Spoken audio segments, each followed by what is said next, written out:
Fail अच्छा चिल्लाइए मत, चिल्लाइए मत, इतना ना चिल्लाइए, अरे पानी पी लीजिए, इतना ना चिल्लाइए, इतना ना चिल्लाइए, अरे इतना ना चिल्लाइए भाई, क्या खुश हैं, इतना ना चिल्लाइए, इतना ना चिल्लाइए, शांति शांति।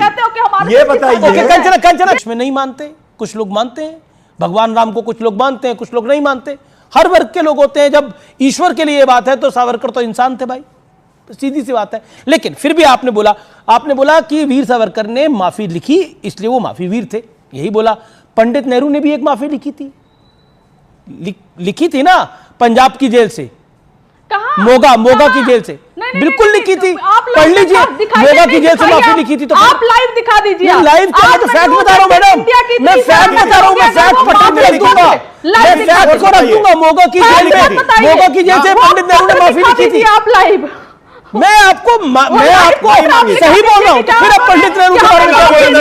इसलिए मतलब जो आदमी अंडा आकार की जेल में बंद था 2 लाइफ टाइम के लिए, वो माफी वीर है और बाकी सब वीर है। आप आई चैलेंज यू अमीर जी कि पंडित नेहरू जी का वो आप पत्र अपने लाइव टेलीकास्ट पे चलाइए और बोलिए कि इसलिए उन्होंने माफी मांगा था क्योंकि उन्हें जेल से आना था और ब्रिटिश का साथ देना था जो सावरकर ने किया। आप कंपेयर कैसे कर सकते हैं? कंपेयर नहीं, पत्र और चलाइए लाइव, मैं बिल्कुल कंपेयर हो सकते हैं, दोनों फ्रीडम फाइटर थे मेरी नजर में, बिल्कुल कंपेयर हो सकते हैं। पंडित नेहरू भी फ्रीडम फाइटर है और वीर सावरकर भी फ्रीडम फाइटर रहे और वीर सावरकर को 2 लाइफ टाइम मिली, बिल्कुल कंपेयर हो सकते हैं। Okay, Rizwan Ahmed wants to make a point. पत्र माफी मांगते हुए अवेलेबल है। रिजवान अहमद पंडित नेहरू की माफी का भी जिक्र है। ओके रिजवान अहमद, आप चलाइए लाइव टेलीकास्ट। बिल्कुल चला देता हूं मैडम। अभी बहन ने ये बोला और बड़ी मजबूती से बोला कि हमें दिखाइए कि कहां नेहरू जी ने माफी मांगी है।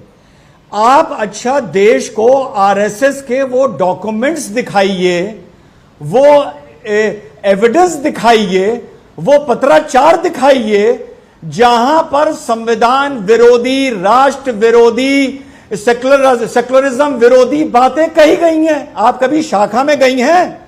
या तो आप ये कहिए कि मैं आरएसएस की प्रचारक की शाखाओं में जाती थी, मैंने अपनी आंख से वहां पर ये सब देखा और मैं उनको छोड़ के अब आई हूं। आप गई हैं किसी शाखा में? गई हैं? आप गई हैं? आपको मुबारक हो वहां पर आरएसएस की शाखा में, आरक्षण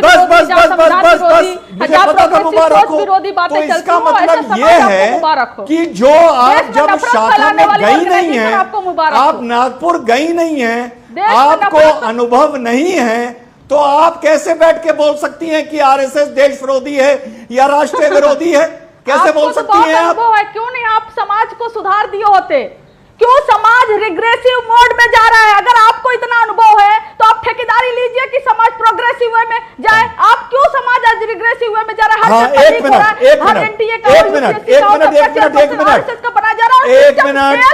मिनट आरएसएस ने सिस्टम को फेल। अच्छा चिल्लाइए मत, इतना ना चिल्लाइए, अरे पानी पी लीजिए, इतना ना चिल्लाइए, इतना ना चिल्लाइए, अरे इतना ना चिल्लाइए भाई, क्या खुश हैं, इतना ना चिल्लाइए, इतना ना चिल्लाइए, शांति शांति। ये बताइए कंचना जी आपको चांस मिला, अब रिजवान अहमद को 30 सेकंड तो दे दीजिए, विवेक उसके बाद वेट कर रहे हैं। रिजवान अहमद 30 सेकंड, देन विवेक जी। आप जो कह रही हैं कि देश रिग्रेसिव मोड में जा रहा है, देश रिग्रेसिव मोड में 1975 में जा रहा था जब नीतीश कुमार की, जॉर्ज फर्नांडिस की, लालू प्रसाद यादव की, मुलायम सिंह यादव की राजनीति में पैदाइश हुई थी और ये लोग आरएसएस के साथ ही जेल में थे, जैसे पहले वक्ता बोल चुके हैं। और रही बात कि तब आरएसएस संविधान को नहीं मानती थी, तो भैया तब तो समाजवाद भी कांग्रेस को नहीं मानता था। आज एक दूसरे की गोद में बैठे हुए हैं। ये एक समय है और वक्त है और वक्त के साथ आदमी बदलता है। कल नहीं मानते थे, आज मानने लगे। क्या प्रॉब्लम है आपको इसमें? ओके विवेक श्रीवास्तव अपनी टर्न का इंतजार कर रहे हैं।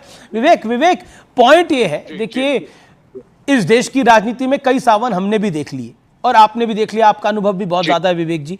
मेरा प्रश्न यह है कि आरएसएस को लेकर बार बार कई सारे सवाल जवाब होते रहे हैं, लेकिन पंडित नेहरू ने संघ को सही माना, इंदिरा गांधी ने एक पॉइंट पर संघ को सही माना, इवन लेफ्ट ने संघ को सही माना। देखिए, मेरा यह कहना है कि संघ को 4 बार इस देश में बैन किया गया। 1947 में बैन किया गया था 4 दिन के लिए, 1948 4 फरवरी को बैन किया गया, 75 से 77 की बात आप कर ही रहे हैं इस डिबेट के अंदर, और उसके बाद 1992 में जब बाबरी मस्जिद गिरी थी तब भी बैन किया गया। 4 बार संघ को बैन किया गया। इसमें सबसे बड़ा उल्लेखनीय जो बैन था वो था जो होम मिनिस्टर सरदार पटेल, जो डिप्टी प्राइम मिनिस्टर थे भारत के, उन्होंने लगाया था। उसमें नेहरू भी इन्वॉल्व थे, और उसके बाद जो गोलकर के साथ पत्राचार हुआ, गोलकर जी भी जेल में थे उस वक्त, ये भी मैं आपको बता दूं, और मध्यस्थता की जा रही थी दोनों तरफों से। और ये जब इस बैन को हटाया गया तो गोलवलकर जी ने कुछ आश्वासन दिए, वो मैं याद दिलाना चाहूंगा यहां बैठे हुए अजय आलोक जी को। आश्वासन था दैट संघ इज अ कल्चरल ऑर्गेनाइजेशन, सांस्कृतिक ऑर्गेनाइजेशन है, और इसका पॉलिटिक्स से लेना देना नहीं है, ये पॉलिटिकल एक्टिविटीज नहीं करेगा किसी भी प्रकार की, देश के कॉन्स्टिट्यूशन को मानता है।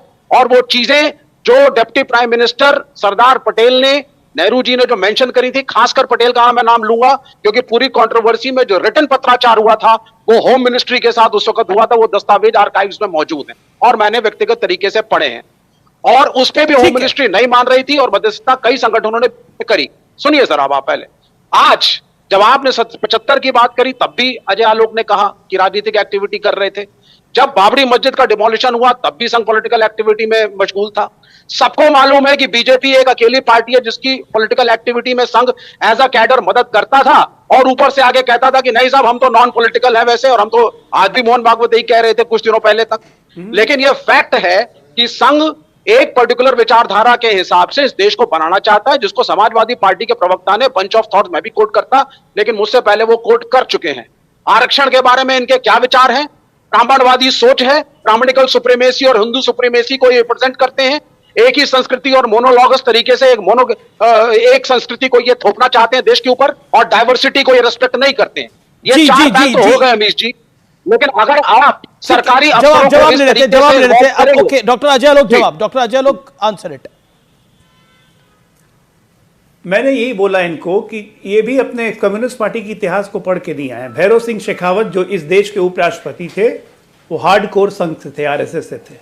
और भैरव सिंह शेखावत के बारे में जब सीपीएम आंदोलन चलाती थी जमींदारी प्रथा खत्म करने के लिए, तो राजस्थान में भैरव सिंह शेखावत के बारे में खुद सीपीएम बोलती थी कि सबसे प्रगतिशील नेताओं में भैरव सिंह शेखावत हैं जो इस देश में दुष्प्रथा को खत्म करने के लिए जागृत हैं। आरएसएस का रोल भी आपको पता है, 1947 में जब दंगे हुए थे तो आरएसएस नजर रखती थी दंगा पीड़ितों के लिए, 3000 से ज्यादा शिविर लगाए।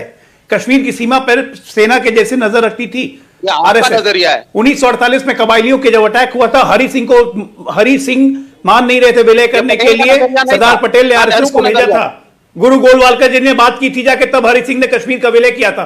क्या बात आप कर रहे हैं? आज गोवा इंडिपेंडेंट है आरएसएस के कारण, दादर नागर हवेली सब आरएसएस के कारण है, और आप जबरदस्ती आरएसएस को डाइवर्स बोलते जा रहे हैं। क्योंकि कंचना यादव जी ने एक बात को रखा, कंचना यादव जी ने बोला कि देखिए पंडित नेहरू का कंपैरिजन कैसे हो सकता है। पॉइंट ये है कि अंग्रेजों ने 1923 में पंडित जवाहरलाल नेहरू को पंजाब की नाभा जेल में, I stand to be corrected, Punjab की जेल थी लेकिन नाभा थी, मोगा नहीं थी, नाभा जेल में गए थे और वो वहां पे 12 दिन भी नहीं रह पाए थे और उनको 2 साल की सजा सुनाई गई थी।